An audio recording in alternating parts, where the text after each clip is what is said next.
Welcome to Pre-Calculus. Go ahead and open your books to page 4A1, I would say. So we're learning more about the trigonometry of our triangles.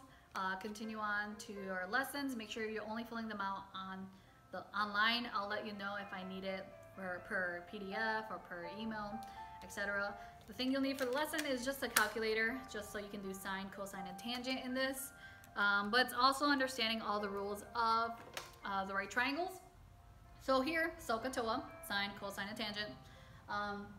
The inverse or the reciprocal of each one is secant, secant, and cotangent. And they are reciprocals of each one of these. Here, for 45, 45, 90 triangles, you don't have to use the Pythagorean theorem to solve them out, or even your calculator. Here, for 45, 45, 90, the sides, the legs are exactly the same. So if this is 5, this is also 5. And then the hypotenuse is equal to one of the side, so that side times radical 2. So if the side was 5, your hypotenuse will be 5 radical 2 because you're multiplying them. Here, for the 30, 60, 90, this is where it gets a little bit more complicated, but for here, you're always looking for your small leg first. In this case here, our small leg is always across from 30 degrees. So 30 degrees is right here, so I'm going to label as x. So if we have, for example, 3. Your hypotenuse is always double the size of your small leg. So if your small leg was 3, your hypotenuse will be 6 because you're doubling it. And your large leg, which is across from 60 degrees, is considered your small leg times radical 3. So that means it's 3 times radical 3, it will be 3 radical 3 if the small leg was 3. But for all of these, all the sides, you always try to look for what your small side is. Example 3, we're going to go ahead and finish this lesson by tomorrow, and then we'll be completely done, and we'll work on the next one. This is one of my favorite things to do. I like word problems like this, and sine, cosine, tangent isn't too hard. Here's sine of 17. You use your calculator, you go ahead and plug it in, and when you do, you get about 0.29237. And that's what you'll get about. And then secant, if you noticed, you don't have any calculator unless you have those fancy ones. But here, all it says is sine, cosine, and tangent. So for secant, if they want you to solve for these, you have to put it in terms where your calculator can be used. So the reciprocal function of secant is considered cosine. So another way of writing this is 1 over the cosine of 88. And just dividing your calculator, 1 divided by cosine of 88, and you end up with about 28.65371. Again, I think in your book I told you to round to a certain number, but for sine, cosine, tangent, you can do that. For the reciprocal functions, make sure you flip it before you put in your calculator. Example 4, now we're going to start solving for the sides here. If you noticed, here they have 2 unknowns. You can't use Pythagorean theorem if you have 2 unknowns. Here it's a 30, 60, 90 triangle. So that means I always try to focus on my smallest side. My smallest side is always right across from the 30 degrees. And that's considered this right here. The only thing we know is the hypotenuse here. If we go over here, we know that the hypotenuse is equal to double the size of the leg. So that means the small leg would be about half the size, and that would be 6. Another way you can do this is you can use the equation. The hypotenuse is equal to 2x. We have what the hypotenuse is. It's 12 over 2x. To solve for x, which is the small leg, we divide by 2, and we get 6 is equal to x. In this case, we're using 2a. And that's how you would solve for your small leg, but you always need your small leg. For your large leg, again, you could do Pythagorean theorem, but based on what you know here, these are like small equations that you can already use. According to this, the large leg is equal to the small leg times radical 3. Your large leg here is across from 60, and that's your b.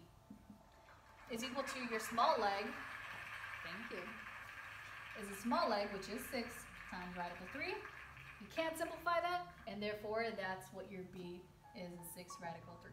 So on your book, I'll ask you to find certain things. You don't have to use Pythagorean theorem to solve for each one of these. The last one is their line of sight. They're going to be using equations. You'll be having that for homework tomorrow, so you won't have as much homework, like 5 or 6 problems, 5 I think. And Here, the two things you have to understand is the line of sight is considered your hypotenuse. So whether it's a shadow, whether it's me looking at something. So it's a person, a guy, he's looking at the top of a tree, he sees a bird. So therefore his line of sight is heading upward. So if it's heading upward, the line of sight is considered your hypotenuse, and your angle here is considered the angle of elevation. Think of elevating, that means you're uplifting something, so therefore think positive. So it's facing upward, that means your triangle is going to be facing upward. That's all it means. Here, I see a cat, so I'm going to go ahead and look down. So if I look down, my line of sight is now down here, and it makes my triangle kind of shift a little bit. So therefore, my triangle is now upside down, and now my angle becomes an angle of depression. For your word problems for tomorrow, they're going to ask you a lot for elevation and depression, and you're going to have to know what kind of triangles you're going to create. But if you draw it out, you can see it right away. Example 5. So if I were to read this, example 5, it says a giant redwood tree, that's a tree, oh I should have drawn it red, oh well, casts a shadow 532 feet long. So that's from the tree to whatever angle. Here it says, find the height of the tree, so we don't know what the height is, I put H there. If the angle of elevation of the sun is 25.7, so the sun is right here, it's a red sun. So from the sun to the tree, from the shadow, it creates a 25.7 degree angle of elevation. So from what I see here, I see a triangle. I see we have the degrees, we have a side here, and we have another side here.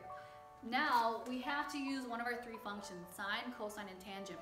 And what I do to figure out to use one of the three, I look at what I got. So from my angle, because that's the angle I'm going to focus on, I'm going to go ahead and look at 532. You have one of three options. Is it your opposite side? Is it your adjacent? Or is it your hypotenuse? So in this case, this side here, comparing to the degree, this is considered your adjacent side. Now let's look at H, because that's the other thing that we have to find, but we need. So from 25.7, it's going to be considered an opposite side. So we're going to be looking at a trig function that has an adjacent side and an opposite side. And the only one that has that is the tangent. So tangent of x is equal to opposite over adjacent. TOA, T-O-A. So that's how I got that. Now let's plug in what we know. We don't need a hypotenuse.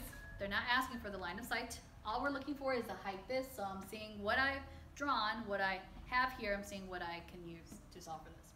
Now we have the tangent of 25.7. So tangent of the degree is equal to the opposite side, which is h, over the adjacent side, which is 532. And now from this step, all we do is solve for h. To solve for h, we have to get h by itself. You're multiplying both sides by 532. So therefore h is on one side by itself. So 532 times the tangent of 25.7. One of two ways. I don't think it should make much of a difference. I think I just multiplied everything together, and I ended up with 256.03. Word problems, they want you to average it out, so it's about 256 feet tall. So put it all together, multiply it all together, you'll end up with an answer like that. I don't know if you get a completely different answer if you multiply them differently. I can check right now. So the tangent of 25.7 times 532. So I solved tangent 25.7, multiplying with 532, and I get this answer. And now, if I do it all together, 532 times the tangent of 25.7, I end up with the same answer. So it doesn't matter which way you like to use, they both work out in the end. Tomorrow we're going to deal with more word problems, and after that we are done with this lesson, and we'll move on to a new one. Bye guys.